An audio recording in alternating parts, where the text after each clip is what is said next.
La transformée de la place de exponentielle de 2 moins 3t, c'est la transformée de la place de exponentielle de 2 fois exponentielle de moins 3t. Et comme e au carré est une constante, on peut écrire e au carré fois la transformée de la place de exponentielle de moins 3t. Donc soit e au carré fois 1 sur s moins 3. Donc e au carré fois 1 sur s plus 3. Et par conséquent, la transformée de la place de exponentielle de 2 moins 3t, c'est e au carré sur s plus 3. Et nous avons utilisé le fait que exponentielle de at est Laplace transformée en 1 sur s moins a. La transformée de la place de u de t moins a, c'est exponentielle de moins as divisé par s. Et la transformée de la place de delta de t moins a, où delta est l'impulsion de Dirac, c'est exponentielle de moins as.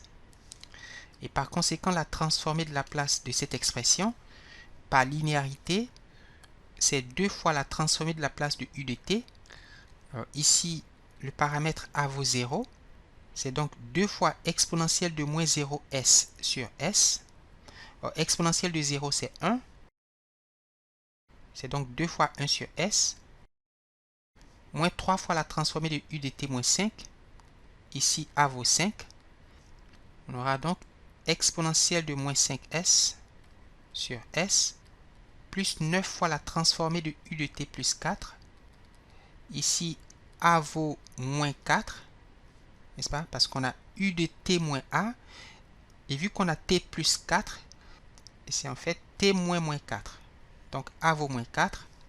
Et donc, sa transformée vaut 9 fois exponentielle de moins 4. Ça fait plus 4 divisé par s. Moins 7 fois la transformée de la place de delta de t moins 11. Ici, a vaut 11. On aura donc exponentielle de moins 11s. Ce qui vaut 2 sur s, moins 3 exponentielle de moins 5s sur s, plus 9 exponentielle de 4s sur s, moins 7 exponentielle de moins 11s. Le cosinus de a fois le cosinus de a, et c'est-à-dire le cosinus au carré de a, en remplaçant b par a, c'est 1/2 fois cosinus de a plus a. Donc 1/2 de cosinus de 2a plus 1/2 de cosinus de a moins a. Or, a moins a, c'est 0. Et cosinus de 0, c'est 1. Donc 1/2 fois 1. Donc cosinus carré de a, c'est 1/2 plus 1/2 de cosinus de 2a. Et on peut aussi voir que sinus carré de a, en utilisant la deuxième relation, en remplaçant b par a moins a c'est 0, on a 1/2 moins 1/2 de cosinus de 2a. Nous avons cosinus carré de a et sinus carré de b. Nous allons donc utiliser les relations que nous venons de trouver. Donc par linéarité, ceci vaut 3 fois la transformée de la place de cosinus carré de 5t, qui vaut 1/2 plus 1/2 de cosinus de 2a. Or, a vaut 5t, donc 2 fois 5t, ça fait 10t. Moins 7 fois la transformée de la place de 1/2 moins 1/2 de cosinus de 2a. Or, a vaut 8t, et 2 fois 8, ça fait 16. Plus 11 fois la transformée de la place de 1. On peut écrire 11 comme 11 fois 1. Donc, ça fait 3. La transformée de la place de 1/2, c'est 1/2 fois la transformée de la place de 1. Or, la transformée de la place de 1, c'est 1 sur s. C'est aussi la transformée de la place de u de t. On a donc 1/2 fois 1 sur s, plus 1/2 fois la transformée de la place de cosinus de 10t. Or, la transformée de la place de cosinus de AT, c'est S divisé par S carré plus A carré. Donc ceci vaut S divisé par S carré plus A vaut 10. Donc 10 au carré qui fait 100. Moins 7 fois la transformée de 1 demi, c'est 1 demi fois 1 sur S. On va dire 1 sur 2S. Moins 1 demi fois S sur S carré plus 16 au carré plus 11 fois 1 sur S. On peut simplifier cette expression. 1 sur 2S plus S divisé par 2 facteurs de S carré plus 100. 1 sur 2S moins S divisé par 2 facteurs de S carré plus 16 carré plus 11 sur S. Alors, on a cosinus de A fois sinus de B. Cosinus de A fois sinus de B, c'est 1 demi de sinus de A plus B moins 1 demi de sinus de A moins B. Donc on a la place de 23 fois 1 demi sinus de... Alors, A plus B, c'est 17T plus T, ça fait 18T. Moins 1 demi de sinus de A moins B. Et 17T moins T, ça fait 16T. N'est-ce pas?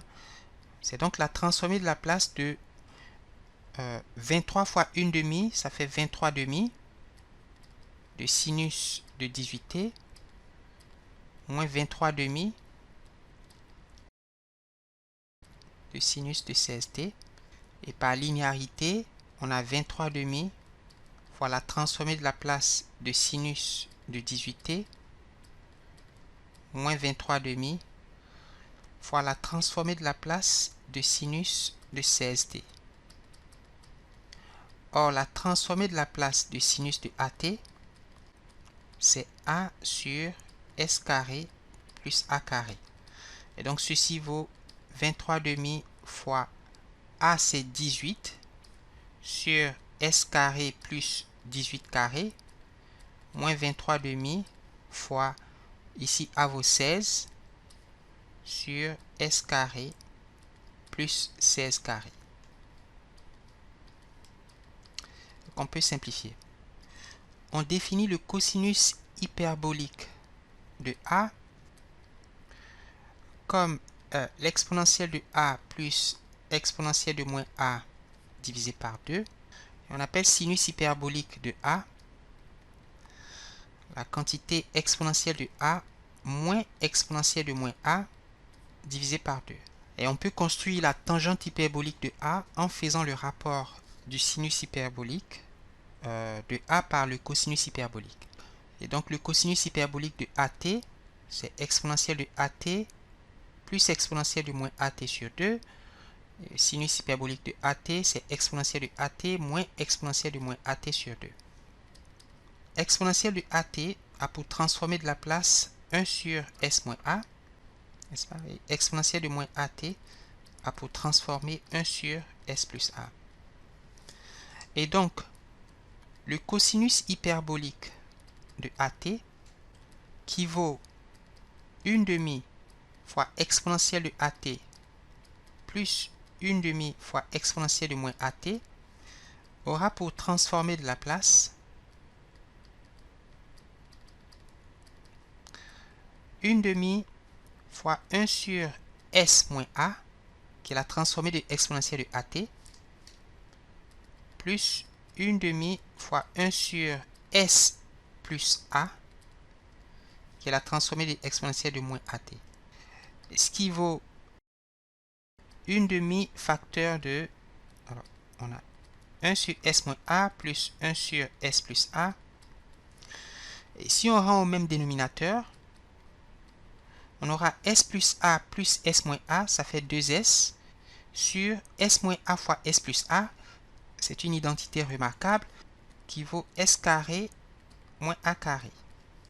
Et on peut enlever les deux. Il apparaît donc que la transformée de la place de cosinus hyperbolique de AT, c'est S sur S carré moins A carré. En particulier, la transformée de la place du cosinus hyperbolique de 3t, eh bien, c'est s sur s carré moins a au carré qui vaut ici 3, moins 3 au carré, soit s sur s carré moins 9. Quelle est la transformée de la place de cosinus de 8t sinus de 8t?